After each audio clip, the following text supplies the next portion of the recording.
Good morning, everybody.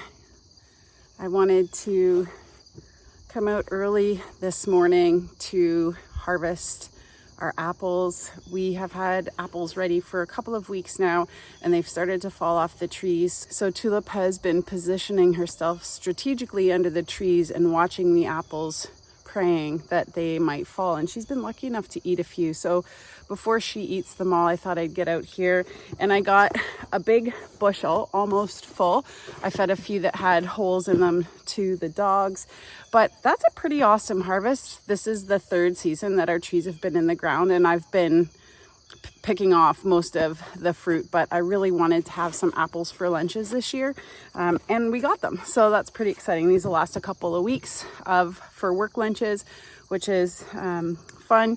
And today I am going to start cleaning up some stuff in the garden. So we have some tomatoes that have a lot of blight, so I'm going to cut those plants off, and Brian started a fire to burn some of our wood scraps, so I'm going to toss those plants on there. I don't put those in the compost, and I'm just going to see what else is in there. I've taken a few more onions and put them on the onion drying rack, but I'm sure there's more, probably tomatoes to harvest, and I'm going to make some tomato soup this weekend that I can put down in the freezer.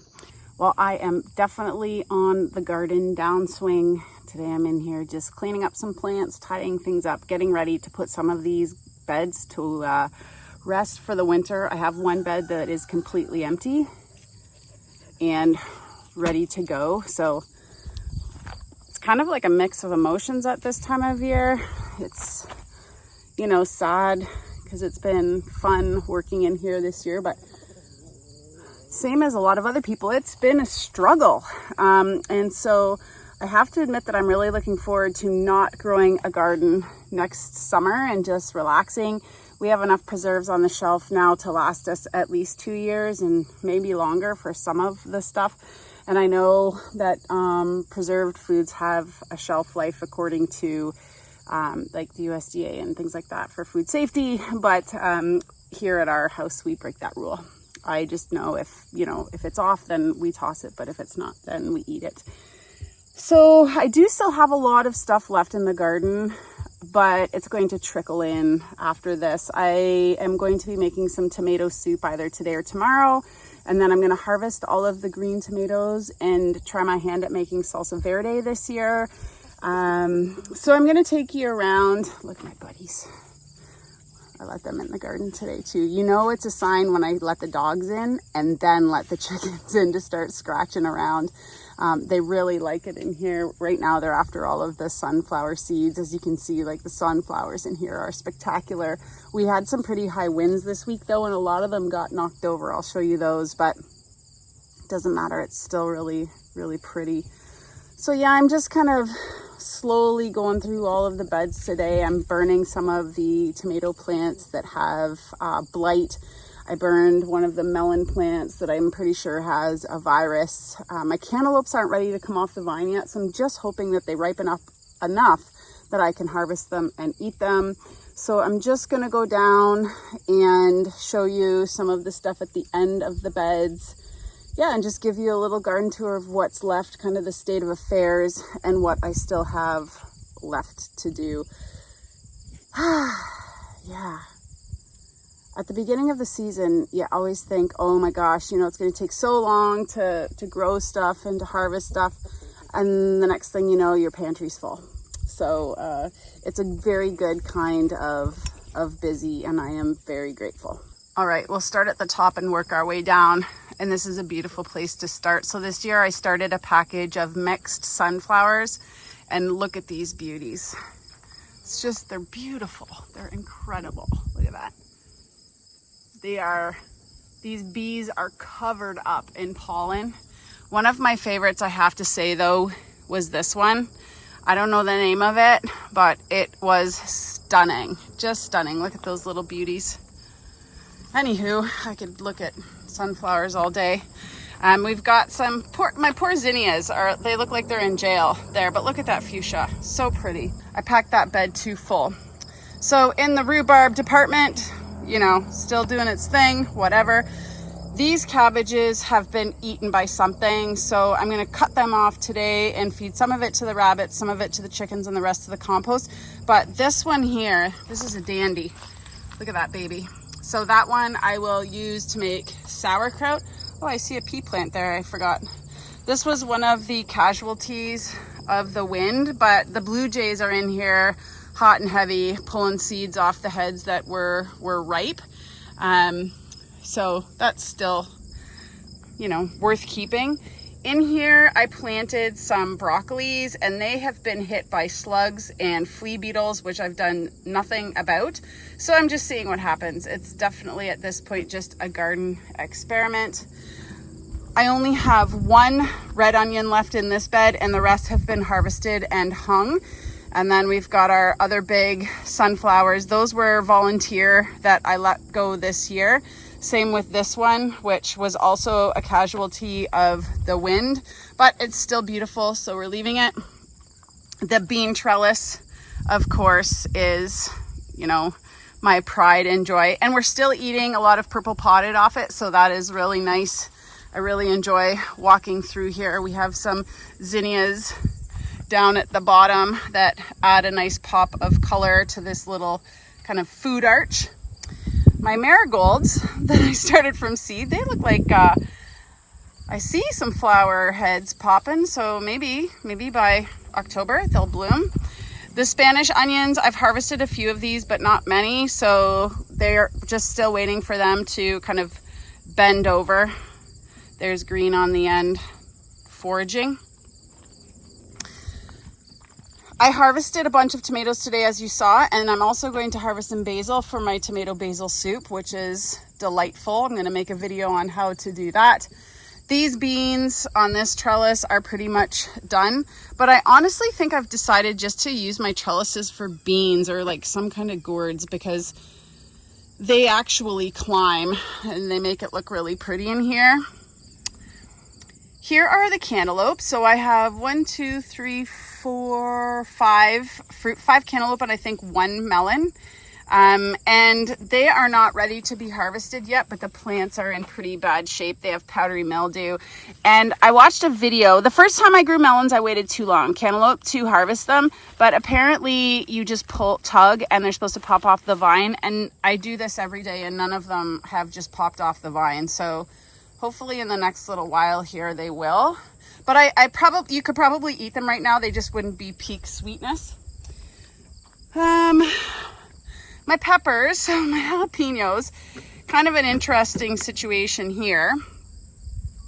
Like I said before, the plants look really good, but I'm just starting to get flowers now. So maybe by October, I'll have a big batch of jalapenos, but right now I think I counted about 5 jalapenos on here. I'll use them for something. It's just not ideal. So next time I grow a garden, I think what I'm going to do is buy started plants and see if that will speed things up a bit. Because I know other people that have peppers, so it's probably just me. That's what I'm thinking. I've got some pretty red zinnias planted here, and I struggled to get these little babies to grow as well, but they are just so pretty. Just, look at that. So gorgeous. They come on right at the right time, once my heart is breaking because everything else is dying back. So this was the Kohlrabi kale cabbage bed, and some of the kale just got completely annihilated by pests, and you can still see, like, it's really bad. Yeah, some, like, look at that. Look, that's Kohlrabi, but it's pretty nasty. But that kale right there, again, I can't remember the name of it. It was not touched at all. So that is one, and I've grown that like a lot in many years before. That's the kale I normally grow. I don't think it's called Red Russian. I can't remember the name. But anyways, it is a great variety because it's not really bothered as much by the slugs. So I would definitely grow it again. I had some volunteer nasturtium. These are all volunteers that started to grow. So they're kind of nice. Definitely got mixed feelings about the loofah. So I don't have a video showing what my loofah looked like last year, but they got about 3 feet tall. So definitely better this year. They actually made it up to the top of the trellis, and I love it. Like, it looks pretty. But the only fruit that I see is that little thing. And it needs to be pollinated. So I don't know. We might try it again, but you know. In this bed over here, all I have left in this bed are some sunflowers, some marigolds, a small basil plant, a few leftover beets that I didn't harvest because they were really small, and a few leftover carrots. The rest, I just composted the rest of the bean plants, so it is empty. My sweet potato patch looks like a hot mess. Who knows what's under there? I've got some other potato plants that were volunteers, so that will be like a surprise party when you open it up and see if there is anything, and if there is something, are they sizable enough to eat? So yeah, that'll be a fun day. These monsters are amazing. They are, I'm gonna say, like, they might be 10 feet tall, but they're gorgeous. We lost a couple on the backside. I can't really get over there without tromping out a lot of plants or going outside, so I'm not going to. But I lost a couple because of the winds the other day, which is all right. One thing of note is my hollyhock. So I started that from seed this year, and I was doing some research about hollyhocks that said that they don't bloom until the second year. And so miraculously, I've got 2 stalks and they are blooming. So I am tickled, just tickled about that.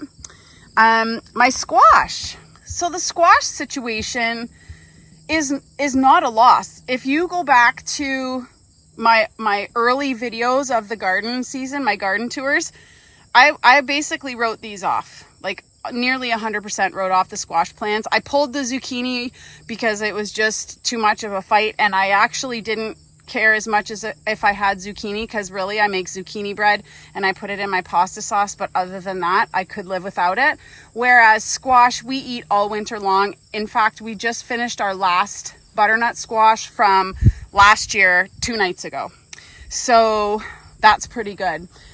These plants have just exploded. So this is where the vine starts, and this is where that vine ends. And these little fruits on the end aren't going to do very much, so that one there.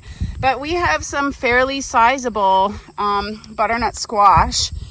We have some acorn squash in here too. This is always, you know, it's always a surprise too once the vines die back to see how many and how big. But let me just show you this one. Look at the size of that monster. So there's my hand. It's huge. So if we get a couple like that, I'll be happy. It's a win. So I'm pretty stoked about overall about this growing season and what we've been able to accomplish and preserve. It's always sad at the end of the season when you're putting all the garden beds, you know, away for the winter, but I have a lot to show for the amount of time that we put into pest control, you know, watering. We didn't weed very much, but laying down mulch and things like that.